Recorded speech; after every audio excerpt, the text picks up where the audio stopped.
Hello and welcome to Farm Journal Live. I'm Clinton Grivis in the Farm Journal newsroom.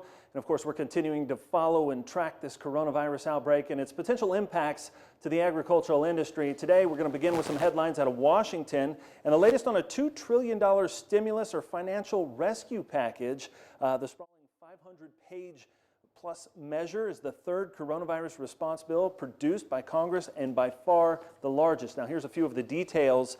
It appears the Senate and White House have agreed to a plan that would give direct payments to most Americans, $1,200 per adult, making up to $75,000 a year, $2,400 to a married couple, making up to $150,000, with 500 payments per child. It also expands unemployment benefits and provides about $367 billion program for small businesses to keep making payroll while workers are forced to stay home. Specific for farmers and ranchers here, the legislation would include a $14 billion increase for the Commodity Credit Corporation. Now, that's the account USDA has used in the past to make trade aid payments, and that includes a $9.5 million assistance plan for livestock producers and specialty crops. It is expected to be approved by the Republican-led Senate later today, and House members are scattered around the country, and the timetable for that vote not clear right now. The FDA relaxing some rules now on allowing veterinarians to see animals via telemedicine. The move to examine animals virtually is to encourage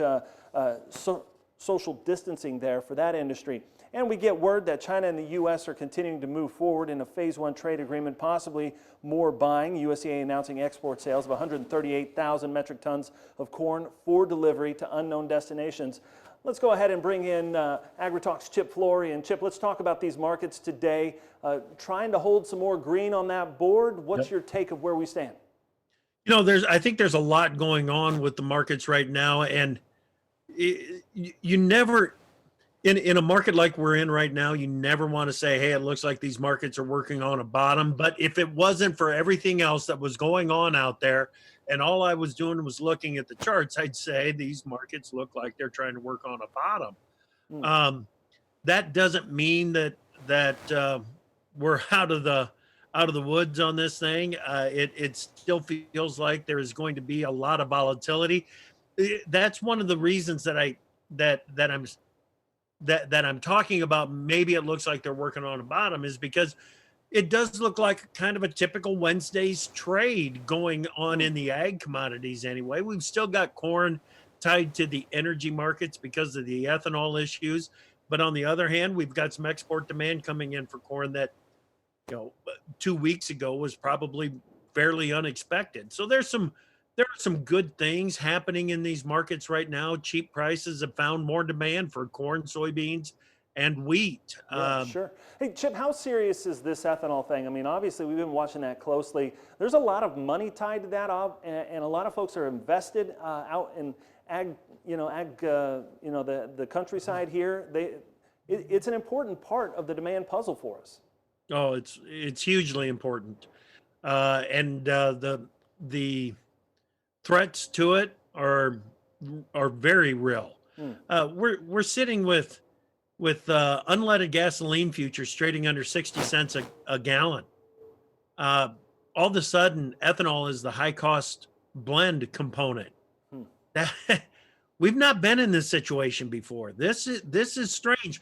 All of a sudden now we are going to find out what the value of octane is to those refiners, because that's why they're buying ethanol.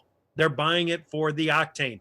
It's not for the blending. It's not, and it's certainly not for the price because the RBOB futures are so cheap right now. So it's just an upside down world when we look at the energy side of things right now, Clinton, and ethanol is paying the price for that. Now, if all of a sudden we could find some export demand for ethanol, then once again the situation changes. But domestically, it's an upside down market.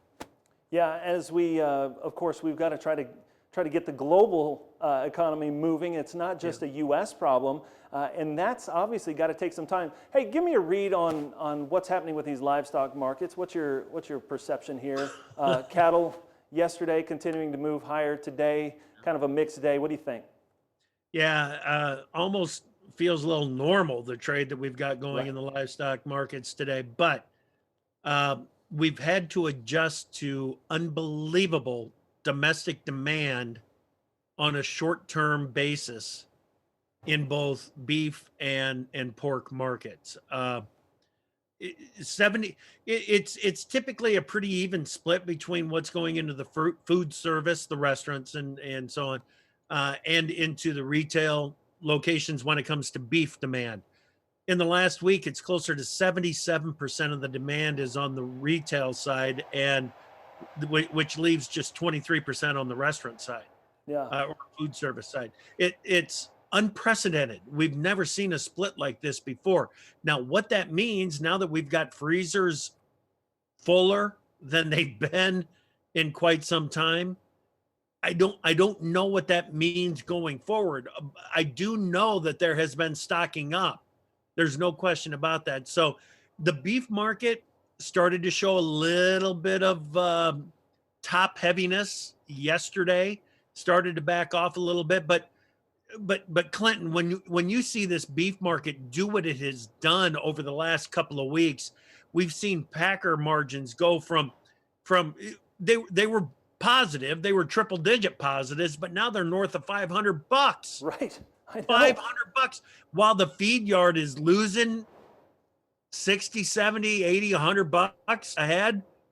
Something isn't right there. We need to get those markets squared back up. We need to send more of that retail dollar all the way down the chain and get it back to the feed yard. And we're having a tough time figuring out how to make that happen. Yeah, and I think that's something that a lot of producers out there are obviously focused on. Hey, you were talking about retail demand. Let's go ahead and bring in Tom Karst. He's the editor of the Packer. They focus mostly on produce and the produce sector. Tom, how are things looking from a produce perspective out there in retail stores as far as demand and availability? Oh, Clint, thanks for having me on. It's a good question. There was that panic buying that we saw in the last week. A lot of hardtack items like apples, potatoes, onions, carrots really flew off the shelf. There may be somewhat of a pause now. Still good demand for those items, but consumers may be drawing a breath in and kind of seeing what's going on.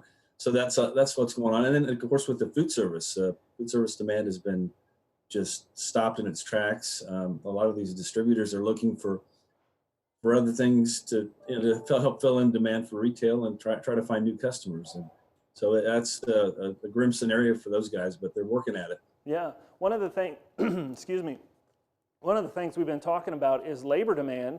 And labor has been one of those things, especially with the H-2A visa program and some of those issues. How is that holding up so far? Good question. The folks are worried about the new H-2A workers. It seems like the Department of Labor, Department of State have given priority to returning H-2A workers, which is going to allow them to come in on a priority basis. But there is concern about the new workers, and they have to be interviewed and they have to be processed. So that is still a concern. And so people are concerned about the situation with farm labor. As the Salinas Valley gets started up here in the next few weeks, they're working through it, things like the paid sick leave. How is that going to work with the new measures that are introduced at the state and federal level? And how are parents dealing with maybe having kids at home? Maybe one of those, they both work at the farm or the packing house. How do they handle that? So a lot of questions that still have to be answered about farm labor. Yeah. Tom, are we still shipping any product around the world, or is that slowed down and stopped? I think we are still shipping. It's slowed down, and I think it's of course, apples go to Mexico. We go to Canada with a lot of products, so those are relatively unimpeded. But as far as Asian markets, they're more complicated now with the container ships just getting back on schedule or still off schedule in some cases. So, but the export market will always be important, but it has been challenged, especially for the Asian markets. Yeah.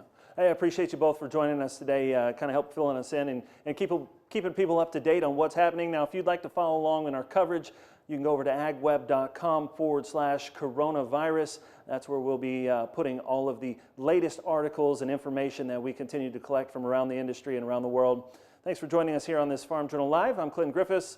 We'll see you again tomorrow.